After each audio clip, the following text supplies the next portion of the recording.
যারা যারা chicken lover আছেন, মানে চিকেন খাইতে ভালোবাসেন, ব্রয়লার মুরগি খাইতে ভালোবাসেন, তারা আমার ভিডিওটা দেখবেন।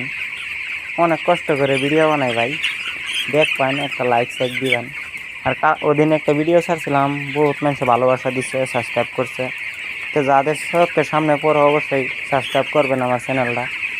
মেলা কষ্ট করে ভিডিও বানাই, আর আমরা কষ্ট করি দেয় আপনারা চিকেন খাইতে পারেন। হয়তো আপনারা টাকা দিয়ে কিনে খান, কিন্তু ব্রয়লার না হলে তো কিনে খাইতে পারবেন না। এই দেখেন কত কষ্ট করে ভিডিও বানাই। এইগুলো বাচ্চা আজকে 14 দিনের বাচ্চা, প্রায় আধা কেজি হয়ে গেল। আধা কেজি না হলে 400 গ্রাম এরকম হওয়া। তো এই যে দেখেন, এইগুলা খুইলা মাটিতে থোয়া আছিল, এখন আবার এই যে এইভাবে দড়িতে টানাই দেওয়া হইতেছে। তো ধরুন প্রত্যেক দিনই এগুলো দেখশন করতে লাগে, এই যেরকম হিলতে লাগে। তো এই যে এগুলো সব দড়ির মধ্যে টানিয়ে দিতেছি। এই সাইড দিয়ে দেখেন সব মাটির মধ্যে থোয়া আছে। তো ভালোবাসা দিয়ে যাবেন।